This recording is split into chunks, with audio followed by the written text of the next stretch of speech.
ओम शांति। आज 22 अप्रैल 2024 की साकार मुरली। आज बाबा ने कहा, मीठे बच्चे, सर्व का सद्गति दाता एक बाप है। बाप जैसी निष्काम सेवा और कोई भी नहीं कर सकता। प्रश्न, न्यू वर्ल्ड स्थापन करने में बाप को कौन सी मेहनत करनी पड़ती है? उत्तर, एकदम अजामिल जैसे पापियों को फिर से लक्ष्मी नारायण जैसे पूज्य देवता बनाने की मेहनत बाप को करनी पड़ती है। बाप तुम बच्चों को देवता बनाने की मेहनत करते, बाकी सर्व आत्माएं वापिस शांति धाम जाती है। हर एक को अपना हिसाब किताब चुकतू कर लायक बनकर वापस घर जाना है। गीत इस पाप की दुनिया से। ओम शांति। मीठे मीठे रूहानी बच्चों ने गीत सुना। बच्चे जानते हैं यह है पाप की दुनिया। नई दुनिया होती है पुण्य की दुनिया। वहाँ पाप होता नहीं है। वह है राम राज्य और यह है रावण राज्य। इस रावण राज्य में सब पति दुखी है। तब तो पुकारते हैं, हे पतित पावन, आकर हमें पावन बनाओ। सभी धर्म वाले पुकारते हैं, ओ गॉड फादर, आकर हमें लिबरेट करो, गाइड बनो। गोया बाप जब आते हैं तो जो भी धर्म है सारी सृष्टि में सबको ले जाते हैं। इस समय सभी रावण राज्य में हैं। सभी धर्म वालों को ले जाते हैं वापिस शांति धाम। विनाश तो सबका होना ही है। बाप यहाँ आकर बच्चों को सुखधाम का लायक बनाते हैं, सभी का कल्याण करते हैं। इसलिए एक कोई सर्व का सद्गति दाता, सर्व का कल्याण करने वाला कहा जाता है। बाप कहते हैं, अभी तुमको वापिस जाना है। सभी धर्म वालों को शांति धाम, निर्वाण धाम जाना है, जहाँ सभी आत्माएं शांति में रहती है। बेहद का बाप जो रचयिता है वही आकर सभी को मुक्ति और जीवन मुक्ति देते हैं। तो महिमा भी उसे गॉड फादर की करनी चाहिए। जो सर्व की आकर सेवा करते हैं उनको ही याद करना चाहिए। बाप खुद समझाते हैं, मैं दूर देश परम धाम का रहने वाला हूँ। सबसे पहले जो आदि सनातन देव देवता धर्म था वो है नहीं, इसलिए मुझे पुकारते हैं। मैं आकर सभी बच्चों को वापस ले जाता हूँ। अब हिंदू कोई धर्म नहीं है, असूल है देवी देवता धर्म। परंतु पवित्र न होने कारण अपने को देवता के बदले हिंदू कह दिया है। हिंदू धर्म स्थापन करने वाला तो कोई है नहीं। गीताई है सर्वशास्त्र शिरोमणि, वह भगवान की गाई हुई है। भगवान एक को ही कहा जाता है, गॉड फादर। श्री कृष्ण व लक्ष्मी नारायण को गॉड फादर व पतित पावन नहीं कहेंगे। यह तो राजा रानी है। उनको ऐसा किसने बनाया? बाप ने। बाप पहले नई दुनिया रचते हैं जिसके ये मालिक बनते हैं। कैसे बने यह कोई मनुष्य मात्र नहीं जानते हैं। बड़े बड़े लखपति मंदिर आदि बनाते हैं, उनसे पूछना चाहिए इन्होंने यह विश्व का राज्य कैसे पाया, कैसे मालिक बने। कभी कोई बतला नहीं सकेंगे। क्या कर्म किया जो इतना फल पाया। अब बाप समझाते हैं, तुम अपने धर्म को भूले हुए हो। आदि सनातन देवी देवता धर्म को न जाने कारण सब और धर्मों में कन्वर्ट हो गए हैं। वह फिर रिटर्न होंगे अपने अपने धर्म में। जो आदि सनातन देवी देवता धर्म के हैं वह फिर अपने ही धर्म में आ जाएंगे। क्रिश्चियन धर्म का होगा तो फिर क्रिश्चियन धर्म में आ जाएगा। यह आदि सनातन देवी देवता धर्म का सैम्पलिंग लग रहा है। जो जो जिस धर्म का है उनको अपने अपने धर्म में आना पड़ेगा। यह झाड़ है, इनकी 3 ट्यूब से है, फिर उनसे वृद्धि होती जाती है और कोई यह नॉलेज दे न सके। अब बाप कहते हैं तुम अपने धर्म में आ जाओ। कोई कहते हैं मैं संन्यास धर्म में जाता हूँ। रामकृष्ण परमहंस सन्यासी का फॉलोअर हूँ। अब वो है निवृत्ति मार्ग वाले, तुम हो प्रवृत्ति मार्ग वाले। गृहस्थ मार्ग वाले निवृत्ति मार्ग वालों के फॉलोअर्स कैसे बन सकते हैं? यह बातें बाप समझाते हैं। तुम हो गृहस्थ आश्रम के, भक्ति भी तुमको करनी है। बाप आकर भक्ति का फल सद्गति देते हैं। कहा जाता है रिलीजन इज माइट। बाप रिलीजन स्थापन करते हैं। तुम सारे विश्व के मालिक बनते हो।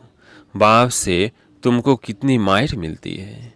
एक सर्वशक्तिमान बाप ही आकर सबकी सद्गति करते हैं, और कोई न सद्गति दे सकते हैं न पा सकते हैं। यहीं वृद्धि को पाते रहते हैं, वापिस कोई भी जा नहीं सकता। बाप कहते हैं मैं सभी धर्मों का सर्वेंट हूँ, सबको आकर सद्गति देता हूँ। सद्गति कहा जाता है सतयुग को, मुक्ति है शांति धाम में। तो सबसे बड़ा कौन हुआ? बाप कहते हैं हे आत्माएं, तुम सब ब्रदर्स हो। सबको बाप से वर्षा मिलता है। सबको आकर अपने अपने सेक्शन में भेजने के लायक बनाता हूँ। लायक नहीं बनते तो सजाएं खानी पड़ती है। हिसाब किताब चुकतू कर फिर वापिस जाते हैं। बाप कहते हैं मैं आकर न्यू वर्ल्ड स्थापन करता हूँ। इसमें मेहनत करनी पड़ती है। एकदम अजामिल जैसे पापियों को आकर ऐसा देव देवता बनाता हूँ। जब से तुम वाम मार्ग में गए हो तो सीढ़ी नीचे उतरते आए हो। यह 84 जन्मों की सीढ़ी है ही नीचे उतरने की। शतो प्रधान से शतो रजो तमो अभय संगम। बाप कहते हैं मैं आता ही एक बार हूँ। मैं कोई ब्रह्म बुद्ध के तन में नहीं आता हूँ।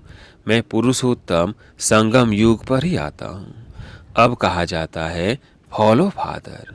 बाप कहते हैं तुम सब आत्माओं को मुझे ही फॉलो करना है। मामेकम याद करो तो तुम्हारे पाप योग अग्नि से भस्म होंगे। इसको कहा जाता है योग अग्नि। तुम हो सच्चे सच्चे ब्राह्मण। तुम काम चिता से उतर ज्ञान चिता पर बैठते हो। यह एक ही बाप समझाते हैं। क्राइस्ट बुद्ध आदि सब एक को याद करते हैं, परंतु उनको यथार्थ कोई जानते नहीं। अब तुम आस्तिक बने हो। रचना और रचना को तुमने बाप द्वारा जाना है। ऋषि मुनि सब नेति नेति कहते थे, हम नहीं जानते। स्वर्ग है सचखंड, दुख का नाम नहीं। यहाँ कितना दुख है। आयु भी बहुत छोटी है। देवताओं की आयु कितनी बड़ी है। वह पवित्र योगी और यहाँ है अपवित्र भोगी। सीढ़ी उतरते उतरते आयु कमती होती जाती है। अकाले मृत्यु भी होती रहती है। बाप तुमको ऐसा बनाते हैं जो तुम 21 जन्म कभी रोगी नहीं बनेंगे। तैसे बाप से वर्षा लेना चाहिए। आत्मा को कितना समझदार बनना चाहिए। बाबा ऐसा वर्षा देते हैं जहाँ कोई दुख नहीं। तुम्हारा रोना चिल्लाना बंद हो जाता है। सब पारधारी है। आत्मा एक शरीर छोड़ दूसरा लेती है। यह भी ड्रामा। बाबा कर्म अकर्म विकर्म की गति भी समझाते हैं। ब्रह्मा का दिन और रात गाई हुई है। ब्रह्मा का दिन रात सो ब्राह्मणों का। अब तुम्हारा दिन होने वाला है। महाशिवरात्रि कहते हैं। अब भक्ति की रात पूरी हो, ज्ञान का उदय होता है। अब है संगम। तुम अब ही से स्वर्गवासी बन रहे हो। अंधियारी रात में धक्के भी खाए, टिप्पण भी घिसाई, पैसे भी खलास किए। अब बाप कहते हैं मैं आया हूँ तुमको शांति धाम और सुख धाम में ले जाने के लिए। तुम सुख धाम के रहवासी थे। 84 जन्म के बाद दुख धाम में आकर पड़े हो। फिर पुकारते हो बाबा आओ इस पुरानी दुनिया में। यह तुम्हारी दुनिया नहीं है। तुम अब योग बल से अपनी दुनिया स्थापन कर रहे हो। तुमको अब डबल अहिंसक बनना है। न काम कटारी चलानी है, न लड़ना झगड़ना है। बाप कहते हैं मैं हर 5000 वर्ष के बाद आता हूँ। यह कल्प 5000 वर्ष का है, न कि लाखों वर्ष का। अगर लाखों वर्ष का होता फिर तो यहाँ बहुत आदमशुमारी होती। गपोड़े लगाते रहते हैं। इसलिए बाप कहते हैं मैं कल्प कल्प आता हूँ। मेरा भी ड्रामा में पार्ट है। पार्ट बिगर मैं कुछ भी नहीं कर सकता हूँ। मैं भी ड्रामा के बंधन में हूँ। पूरे टाइम पर आता हूँ। मन मना भाव परंतु इसका कोई अर्थ नहीं जानता।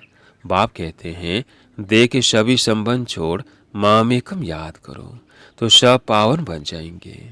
बच्चे बाप को याद करने की मेहनत करते रहते हैं। यह है ईश्वरीय विश्वविद्यालय। ऐसे विद्यालय और हो न सके। यहाँ ईश्वर बाप आकर सारे विश्व को चेंज करते हैं, हेल से हेवन बना देते हैं, जिस पर तुम राज्य करते हो। अब बाप कहते हैं, मुझे याद करो तो तुम तमो प्रधान से शतो प्रधान बन जाएंगे। यह बाबा का भाग्यशाली रथ, जिसमें बाप आकर प्रवेश करते हैं। शिव जयंती को कोई भी जानते नहीं है। वो तो कह देते परमात्मा नाम रूप से न्यारा है। अरे नाम रूप से न्यारी तो कोई चीज होती नहीं। कहते हैं ये आकाश है, तो ये नाम तो हुआ ना, बहल पोलार है, परंतु फिर भी नाम है। तो बाप का भी नाम है कल्याणकारी। फिर भक्ति मार्ग में बहुत नाम रखे हैं। बाबूरी नाथ भी कहते हैं। वो आकर काम कटारी से छुड़ाकर पावन बनाते हैं। निवृत्ति मार्ग वाले ब्रह्म को ही परमात्मा मानते हैं, उनको ही याद करते हैं। ब्रह्म योगी तत्व योगी कहलाते हैं, परंतु वो हो गया रहने का स्थान, जिसको ब्रह्मांड कहा जाता है। वह फिर ब्रह्म को भगवान समझ लेते हैं, समझते हैं हम लीन हो जाएंगे। गोया आत्मा को विनाशी बना देते हैं। बाप कहते हैं, मैं ही आकर सर्व की सदगति करता हूँ। इसलिए एक शिव बाबा की जयंती हीरे तुल्य है, बाकी सब जयंतियाँ कोड़ी तुल्य हैं। शिव बाबा ही सब की सदगति करते हैं, तो वो है हीरे जैसा। वही तुमको गोल्डन एज में ले जाते हैं। यह नॉलेज तुमको बाप ही आकर पढ़ाते हैं, जिससे तुम देवी देवता बनते हो। फिर यह नॉलेज प्राय लोप हो जाती है। इन लक्ष्मी नारायण में रचता और रचना की नॉलेज नहीं है। बच्चों ने गीत सुना, कहते हैं ऐसी जगह ले चलो जहाँ शांति और चैन हो। वह है शांति धाम, फिर सुख धाम। वहाँ काली मृत्यु नहीं होती है। तो बाप आए हैं बच्चों को उस सुख चैन की दुनिया में ले चलने। अच्छा, मीठे मीठे सिकिल्दे बच्चों प्रति माता पिता बाप दादा का याद प्यार और गुड मॉर्निंग। रूहानी बाप की रूहानी बच्चों को नमस्ते। हम रूहानी बच्चों की रूहानी बाप दादा को याद प्यार गुड मॉर्निंग नमस्ते नमस्ते। बाबा ने कहा, अभी तुम्हारी सूर्यवंशी चंद्रवंशी दोनों डिनास्टी बनती है।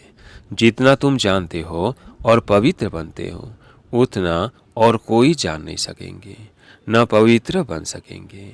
बाकी सुनेंगे बाप आया हुआ है तो बाप को याद करने लग जाएंगे। सो भी तुम आगे चल यह भी देखेंगे। लाखों करोड़ों समझते जाएंगे। वायुमंडल ही ऐसा होगा। पिछाड़ी की लड़ाई में सभी होपलेस हो जाएंगे। सभी को टच होगा। तुम्हारा आवाज भी होगा। शौर्य की स्थापना हो रही है। बाकी सभी का मौत तैयार है, परंतु वह समय ऐसा होता है जो गुटखा खाने का समय नहीं रहेगा। आगे चल बहुत समझेंगे जो होंगे। ऐसे भी नहीं, यह सभी उस समय होंगे। कोई मर भी जाएंगे, होंगे वही जो कल्प कल्प होते हैं। उस समय एक बाप की याद में होंगे। आवाज भी कम हो जाएगा। फिर अपने को आत्मा समझ बाप को याद करने लगेंगे। तुम सभी साक्षी होकर देखेंगे। बहुत दर्दनाक घटनाएं होती रहेंगी। सभी को मालूम पड़ जाएगा कि अभी विनाश होना है, दुनिया चेंज होनी है। विवेक कहता है, विनाश तब होगा जब बॉम्ब से गिरेंगे। अभी आपस में कहते रहते हैं, कंडीशन करो, वचन दो, हम बॉम्ब से नहीं छोड़ेंगे। लेकिन ये सभी चीजें बनी हुई है विनाश के लिए। तुम बच्चों को खुशी बहुत रहनी है। तुम जानते हो नई दुनिया बन रही है। समझते हो बाप ही नई दुनिया स्थापन करेंगे। वहाँ दुख का नाम नहीं होगा, उसका नाम ही है पैराडाइज। जैसे तुमको निश्चय है, वैसे आगे चल बहुतों को होगा। क्या होता है, जिनको अनुभव पाना है वो आगे चलकर बहुत पाएंगे। पिछाड़ी के समय याद की यात्रा में भी बहुत रहेंगे। अभी तो समय पड़ा है। पुरुषार्थ पूरा नहीं करेंगे तो पद कम हो जाएगा। पुरुषार्थ करने से पद भी अच्छा मिलेगा। उस समय तुम्हारी अवस्था भी बहुत अच्छी होगी। साक्षात्कार भी करेंगे। कल्प कल्प जैसे विनाश हुआ है वैसे होगा। जिनमें निश्चय होगा, चक्र का ज्ञान होगा, वो खुशी में रहेंगे। अच्छा रूहानी बच्चे, गुड नाइट। धारणा के लिए मुख्य सार। पहला पॉइंट है, डबल अहिंसक बन योग बल से इस हैल को हैवी बनाना है। तमो प्रधान से शतो प्रधान बनने का पुरुषार्थ करना है। दूसरा पॉइंट है, एक बाप को पूरा पूरा फॉलो करना है। सच्चा सच्चा ब्राह्मण बन योग अग्नि से विकर्मों को दग्ध करना है। सबको काम चिता से उतार ज्ञान चिता पर बिठाना है। आज प्यारे मीठे बाबा का वरदान, निस्वार्थ और निर्विकल्प स्थिति से सेवा करने वाले सफलता मूर्त भव। निस्वार्थ और निर्विकल्प स्थिति से सेवा करने वाले सफलता मूर्त भव। सेवा में सफलता का आधार आपकी निस्वार्थ और निर्विकल्प स्थिति है। इस स्थिति में रहने वाले सेवा करते स्वयं भी संतुष्ट और हर्षित रहते और उनसे दूसरे भी संतुष्ट रहते। सेवा में संगठन होता है और संगठन में भिन्न भिन्न बातें, भिन्न भिन्न विचार होते हैं, लेकिन अनेकता में मुझो नहीं। ऐसा नहीं सोचो किसको माने किसको नहीं माने। निस्वार्थ और निर्विकल्प भाव से निर्णय लो तो किसी को भी व्यर्थ संकल्प नहीं आएगा और सफलता मूर्त बन जाएंगे। स्लोगन, अब सकाश द्वारा बुद्धियों को परिवर्तन करने की सेवा प्रारंभ करो। अब सकाश द्वारा बुद्धियों को परिवर्तन करने की सेवा प्रारंभ करो। अच्छा, ओम शांति।